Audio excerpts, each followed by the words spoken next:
მოვამზადოთ ფრანგული ფენოვანი ცომი, რომელიც ყველაზე ფენოვანი და ფუმფულაა. ამავდროულად მოსამზადებლადაც მარტივია. მოამზადე, გაყინე და ყოველთვის გექნება შენი გაყინული ფენოვანი ცომი. დღეს მე ონას მარგარინს ვიყენებ, ისე საერთოდ ფენოვანი ცომისთვის გაკუთვნილი მარგარინი უნდა გამოიყენოთ, ან კარაქი. კარაქსაც უნდა ეწეროს, რომ ფენოვანი ცომისთვის არის, რომ იდეალური გამოგივიდეთ.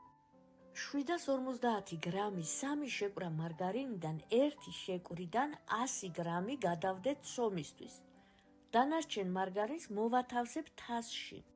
ამ 650 მარგარინს დავაყრი 3 სუფრის kovs ფქვილს. ფქვილის საერთო რაოდენობიდან მაქვს გაცრილი 1 კილოგრამი ფქვილი. ფქვილი მარგარინს არბილებს და სამუშაოდ უფრო ადვილს ხდის. ეს ფქვილი და მარგარინი ერთმანეთში კარგად შევურიოთ, თუნდაც მიქსერით, თუნდაც kovs-ის დახმარებით. გადავიტანოთ პერგამენტის ქაღალდზე ან ცელოფანზე. გავშალოთ, ზემოდანაც პერგამენტი გადავაფარე, გავათხელე და მივცეთ სასურველი ზომა და ოთხკუთხედის ფორმა. გადავახვიოთ პერგამენტში და შევინახოთ მაცივარში. რამდენი საათით შევინახავთ, არა აქვს მნიშვნელობა, კარგად გაციებული და კარგად გამაგრებული უკეთესია. 1 კილოგრამ გაცრილ ფქვილს, რომელსაც 3 სუფრის kovs-ი უკვე მოვაკელი, დავამატე 20 გრამი მარილი. ვამატებ ნახევარ ჩაის kovs-ზე ცოტა ნაკლებ ლიმონმჟავას. ვამატებ 100 გრამ დარბილებულ მარგარინს. დავასხათ 500 მილილიტრი ცივი წყალი. უნდა მოვზილოთ მაგარი ცომი. ცომი მოსაზილად გადმოვიტანე დაფაზე და ფქვილი შევაზილე. ზელვაში რბილდება. საბოლოოდ გამოდის აი ესეთი მაგარი ცომი, რომელსაც აქვე დავაფარე და დავტოვებ, რომ 20 წუთი დაისვენოს. დასვენებული ცომი ცოტა მორბილდა, აი ესე უფრო სამუშაოდ ადვილი გახდა. ცენტრში ასე გავჭრი და ოთხივე მხარეს გავშლი. უნდა გავათხელო და მივცე ოთხკუთხედი ფორმა. გათხელებული მარგარინის გადმოვიღე, ცომი უნდა იყოს ისეთი ზომისა, რომ მარგარინი მოთავსდეს და გვერდებზე ცომიც გადმოვკეცოთ. ასე მოვათავსე მარგარინი, ცომს გვერდები გადმოუკეცე კონვერტივით, შეერთებები ჩავამაგროთ კარგად და უნდა გავათხელოთ. ფრთხილად ვათხელებთ, ისე რომ ოთხკუთხედი ფორმა არ დაკარგოს. პირველ ჯერზე არ არის აუცილებელი ძალიან გათხელება, ცომი არ არის იმდენად მორჩილი, საკმარისია, რომ გადაკეცვა მოვახერხოთ. ეს იქნება ჩვენი პირველი გათხელება და გადაკეცვა. შევახვიოთ ცელოფანში და შევინახოთ მაცივარში 2 საათით მაინც, რაც კარგად გაცივდება უკეთესია. გადმოვიღე მაცივრიდან, პირველ ჯერზე როგორც ნახეთ გათხელებისას ფქვილს ვიყენებ, ოღონდ ძალიან ბევრი ფქვილი არ უნდა გამოიყენოთ. ვათხელეთ ფრთხილად, აი ასეთი დაწოლით და გავიყვანოთ ცომი. თუ ნახეთ, რომ ცომი სადმე მორბილდა, ფქვილი გამოვიყენოთ და ზედმეტი ფქვილი გადავფერთხოთ, გადაკეცვის დროს ფენებშუა ფქვილი არ უნდა დავტოვოთ. გავათხელე და ვკეცავთ მეორედ. ჩავდოთ ისევ ცელოფანში და შევინახოთ მაცივარში ისევ 2-3 საათით. გამოვიღე მაცივრიდან და უნდა გავათხელო მესამე. თუ დააკვირდით ცომის ამ გლუვ მხარეს, ყოველთვის მარჯვენა მხარეს ვდებ და ისე ვათხელებ. მარგარინიან ცომს სულ ვათხელებთ და ვკეცავთ 4-ჯერ.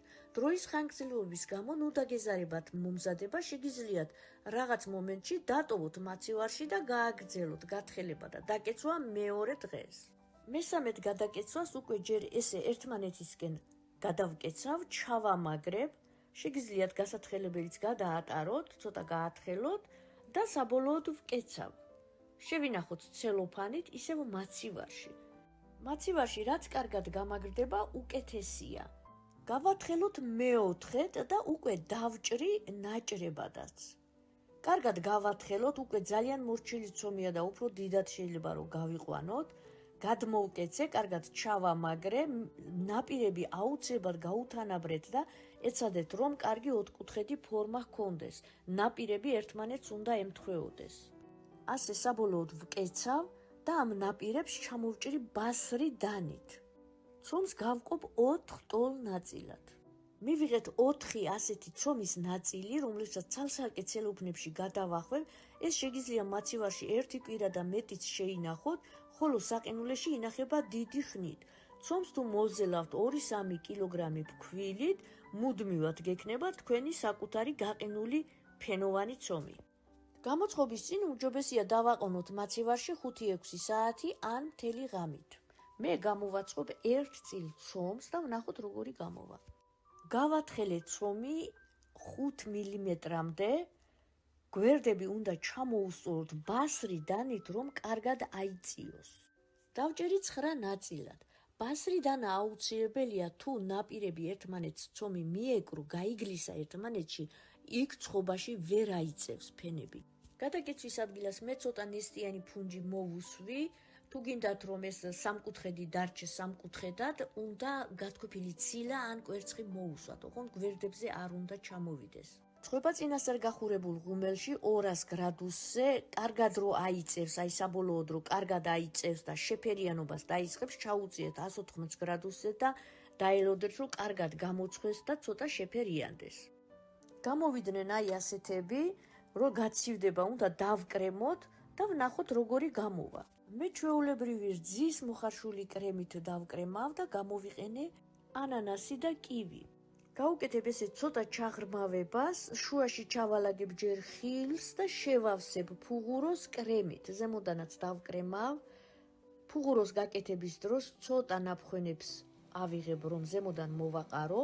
აი ესე ერთნაირად ჩავალაგე ხილი, შევავსე კრემით. კრემს ზემოდან მოვაყარე ჯერ ნაფხვენები და ზემოდან მოვალაგე ხილი. ძალიან უხდება ხილი, ანანასი განსაკუთრებით უხდება. აი ძალიან უხდება. დავჭერათ ეხლა და ვნახოთ შუაში როგორი ფენები აქვს. აი ნახეთ როგორია, როგორი ფენოვანია, ძალიან ფუმფულაა და ძალიან ფაფუკია.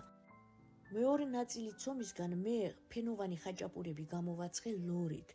ღვეზელებთან ერთად წინა ვიდეოში გაგიზიარეთ. ეხლა პატარა მონაკვეთს გიჩვენებ და ლინკი ზემოთ გამოჩნდება, შეგიძლიათ გადახვიდეთ და ნახოთ როგორ ცხება ეს ფენოვანი ხაჭაპურები. იმ დარჩენილი 2 ცომით სავარაუდოდ ნაპოლეონს გამოვაცხობ. ჯერ არ ვიცი და თუ გამოვაცხე აუცილებლად გაგიზიარებთ ამ ცომით როგორი ნაპოლეონი გამოდის. მე ხშირად ვამზადებ ამ ცომს 2-3 კილოსგან ვამზადებ და ყოველთვის მაქვს მაცივარში, საყინულეში. ვაცხობ როგორც ნამცხრებს, ხაჭაპურებს, ლობიანიც ძალიან საუკეთესო გამოდის. აუცილებლად შეინახეთ ეს რეცეპტი, აუცილებლად მოამზადეთ ეს ცომი და გამიხსენებთ. მეგობრებსაც გაუზიარეთ, არხი თუ არ გამოგზიარეთ, აუცილებლად გამოიწერეთ, მე კი თქვენ დროებით გემშვიდობებით, მალე ისევ შევხვდებით ძალიან საინტერესო რეცეპტებით, იქამდე კი ბედნიერ დღეებს გისურვებთ.